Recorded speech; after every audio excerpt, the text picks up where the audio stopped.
मानव इतिहास में सबसे पहले अमेरिका ने 21 जुलाई 1969 को चांद पर कदम रखा और इस मून लैंडिंग की लाइव वीडियो दुनिया भर में दिखाया गया। मून पर नील आर्मस्ट्रॉन्ग और बज ऑल्ड्रिन कुल 21 घंटे 36 मिनट रहे और मून से 21 किलो 600 ग्राम पत्थर और हजारों पिक्चर्स लेके आए। और इस मिशन की कॉस्टिंग थी आज के डेट में करीब $100 बिलियन। लेकिन क्या सच में ऐसा कुछ हुआ था? आज 50 से ज्यादा सालों बाद भी कई एक्सपर्ट मानने से भी इनकार कर देते हैं कि अमेरिका कभी चांद पर गया भी था और इसके लिए कई सारे प्रूफ्स देते हैं। 1980 में फ्लैट अर्थ सोसाइटी ने नासा के ऊपर आरोप लगाया कि वो हॉलीवुड के वॉल्ट डिज्नी के साथ मिलकर ये शूटिंग किया, जिसके डायरेक्टर थे स्टैनली क्यूब्रिक। अपोलो रॉकेट के मैन्युफैक्चरिंग कंपनी रॉकेट डाइन के head of technical publication Bill Kaysing कहते हैं कि यह मिशन झूठा था।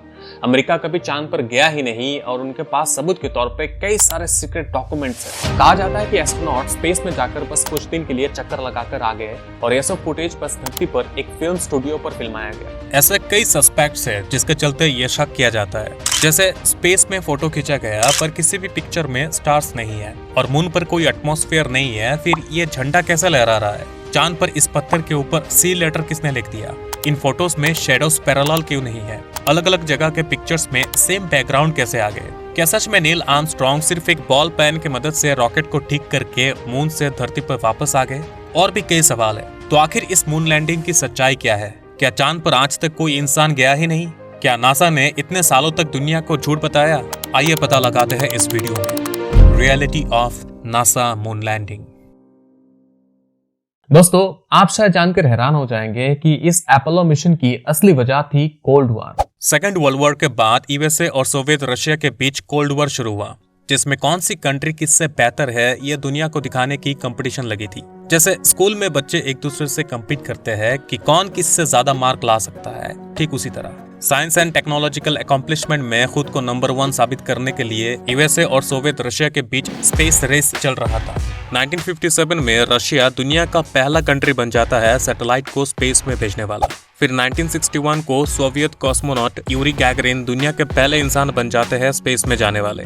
एक बार फिर से सोवियत ने अमेरिका को पीछे छोड़ दिया। अमेरिका को बड़ा झटका लगा और डिसाइड किया कि सोवियत को हराने के लिए वो मून पर जाएंगे। और 25 मई 1961 को प्रेसिडेंट जॉन एफ कैनेडी वादा करते हैं कि ये दशक खत्म होने से पहले इंसान को सेफली चांद पर लेके जाएंगे और वापस भी ले आएंगे, जो कि उस वक्त की टेक्नोलॉजी के हिसाब से इम्पॉसिबल था। ना कोई एडवांस कंप्यूटर, इंटरनेट और जीपीएस। फिर 1963 से 67 के बीच कई अनमैन्ड मिशन की जाती है और फरवरी 1967 में पहली बार रॉकेट के साथ इंसानों को भी स्पेस में भेजा जाता है, पर कैबिन में आग लगने के कारण तीनों एस्ट्रोनॉट की दर्दनाक मौत हो जाती है। फिर 1968 से मई 1969 तक हर 2 से 3 महीने के गैप में एक स्पेस मिशन किया गया, अपोलो 4 से लेके अपोलो 10 स्पेस मिशन तक, जिसमें लूनर मॉड्यूल, रॉकेट, लैंडिंग, हर एक चीज को टेस्ट किया गया जो मून लैंडिंग मिशन के लिए जरूरी था। फिर फाइनली 16 जुलाई 1969 को अपोलो 11 मिशन लॉन्च किया जाता है। फिर नील आर्मस्ट्रॉन्ग और बज ऑल्ड्रिन सक्सेसफुली मून पर लैंड करते हैं, पर इनके साथ एक और एस्ट्रोनॉट थे, माइकल कॉलिंग्स, जिनका नाम बहुत कम लोगों ने सुना होगा। कारण है कि वो मून पर लैंड नहीं किए थे। उनका काम था मून से बाकी दोनों को सेफली वापस ले आना। पर जब दोनों मून से वापस लौट रहे थे तब नील आर्मस्ट्रॉन्ग ने पाया कि लूनर मॉड्यूल ऑन नहीं हो रहा है, क्योंकि इंजन को ऑन करने वाला स्विच ही गलती से टूट गया था।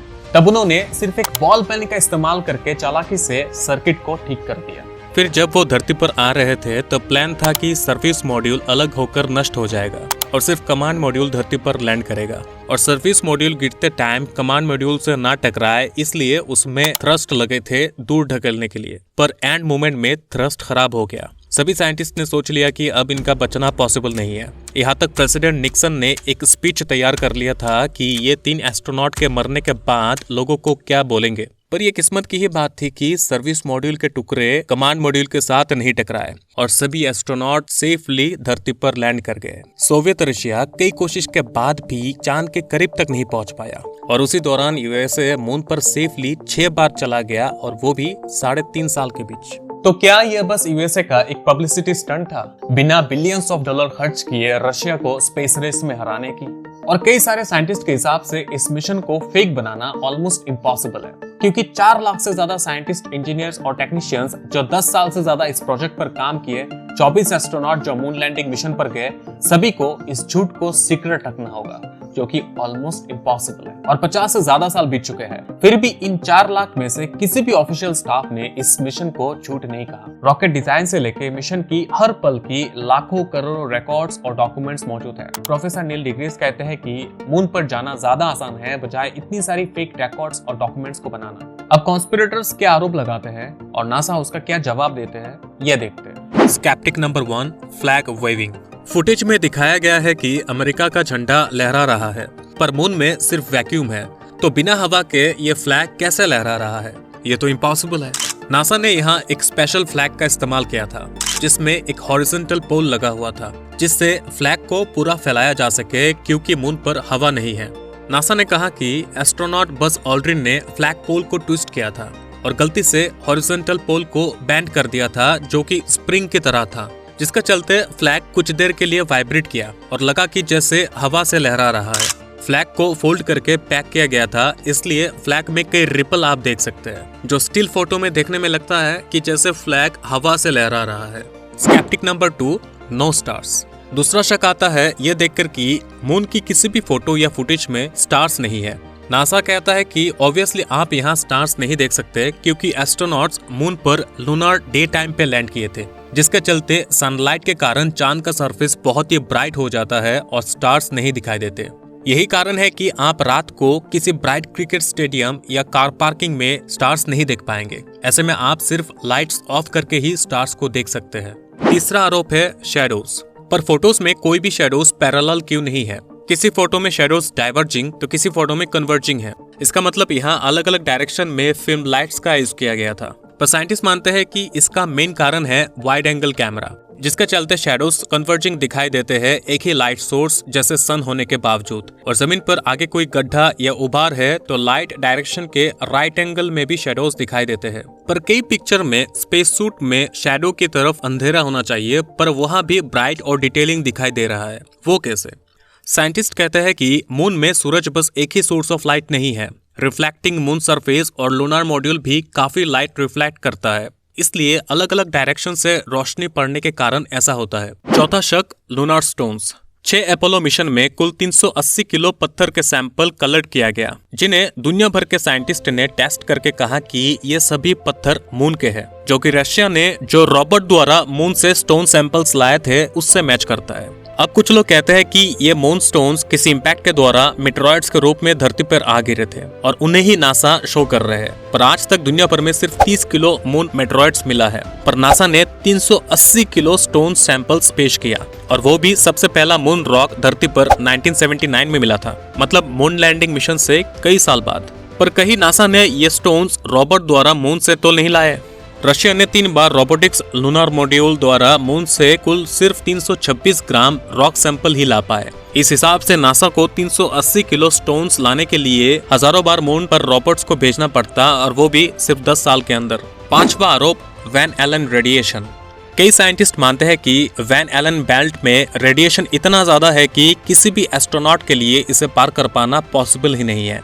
पर नासा ने कहा कि एस्ट्रोनॉट वैन एलन बेल्ट में सिर्फ 1.5 घंटे के लिए थे, और उनके स्पेसक्राफ्ट में स्पेशल एल्यूमिनियम प्रोटेक्शन था, इसलिए ये सही सलामत रेडिएशन को पार कर पाए। पर वीडियो फुटेज रेडिएशन के कारण पूरी तरह से नष्ट हो जाना चाहिए था।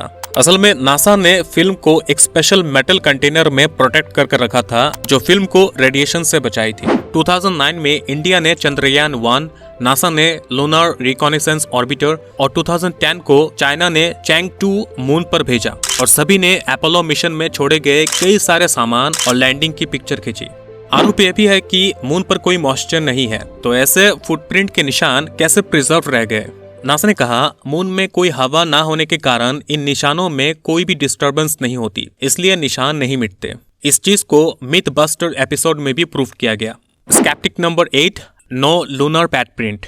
अच्छा चलिए मान लिया कि मून पर चलने से फुटप्रिंट के निशान बनते हैं, पर 15,000 किलोग्राम का लूनर मॉड्यूल चांद पर लैंड करता है पर कोई निशान नहीं बना। ये कैसे मुमकिन है?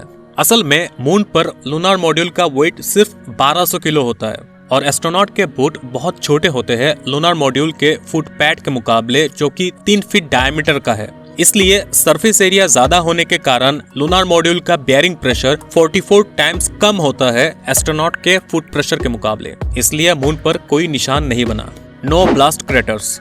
अर्थ पर रॉकेट लॉन्चिंग के वक्त 4500 किलोग्राम दबाव से थ्रस्ट निकलती है, लेकिन मून पर लैंडिंग करते वक्त थ्रस्ट के कारण चांद के सतह पर कोई गड्ढा या निशान नहीं बना। आखिर कैसे? क्योंकि मून में वैक्यूम के कारण एग्जॉस्ट गैसेस इंजन नोजल से निकलते ही तुरंत फैल जाती है और दबाव बहुत ही कम हो जाता है और चांद के सतह तक थ्रस्ट पहुंच ही नहीं पाती, इसलिए कोई निशान या गड्ढा नहीं बनता। अगर नील आर्मस्ट्रॉन्ग सबसे पहले चांद पर उतरे थे तो उनके उतरने का पिक्चर किसने खींचा? असल में लूनार मॉड्यूल में बाहर कई सारे कैमरास लगे हुए थे जिन्होंने ये पिक्चर ली। Same background. कई पिक्चर में बैकग्राउंड सेम है, जबकि एस्ट्रोनॉट ने कहा कि सभी पिक्चर्स की लोकेशन एक दूसरे से मीलों दूर है। तो कहा जाता है कि एक पेंटेड बैकग्राउंड के साथ फोटोशूट किया गया था। पर नासा ने कहा कि चांद धरती के मुकाबले बहुत छोटी है, इसलिए होराइजन बहुत ज्यादा नजदीक मालूम होता है और कोई एटमॉस्फेयर भी नहीं है, इसलिए दूर की चीजें बहुत साफ नजर आती है। उसी तरह इन पिक्चर्स में ये पहाड़ देखने में सिमिलर लग रहे हैं पर सेम नहीं है। अब इस पत्थर के ऊपर सी मार्क किसने लिख दिया? कहीं ये किसी कंपनी का लोगो तो नहीं? असल में ये सी मार्क ओरिजिनल इमेज में नहीं है, ये बस प्रिंटिंग में गलती के कारण एक कॉइल्ड हेयर आ गया था। यहाँ तक दुश्मन देश सोवियत रशिया ने भी यह मान लिया कि अमेरिका सच में मून पर लैंड किया था। फिर इन कॉन्स्पिरेसी थ्योरीज की क्या मजाल। भले ही पहले दुनिया भर से बहुत तारीफ मिली नासा को, पर अमेरिका की इस जिद में $100 बिलियन खर्च हो गया। इतने पैसे में 120 हार्वर्ड जैसे यूनिवर्सिटीज बन सकते थे। देश में अनएम्प्लॉयमेंट, वियतनाम वॉर, पॉवर्टी के हालत में इतना सारा पैसा स्पेस मिशन में स्पेंड किया गया, जिसके चलते गवर्नमेंट को दुनिया भर से काफी क्रिटिसिज्म सुनना पड़ा। आशा करता हूँ ये वीडियो आपको पसंद आया होगा, पर जाने से पहले इस वीडियो को लाइक और शेयर करना बिल्कुल मत भूलिएगा। और हाँ, ऐसे ही मजेदार और देश दुनिया के खुफिया राज और सच्चाई जानने के लिए इस चैनल को सब्सक्राइब जरूर कर लीजिएगा।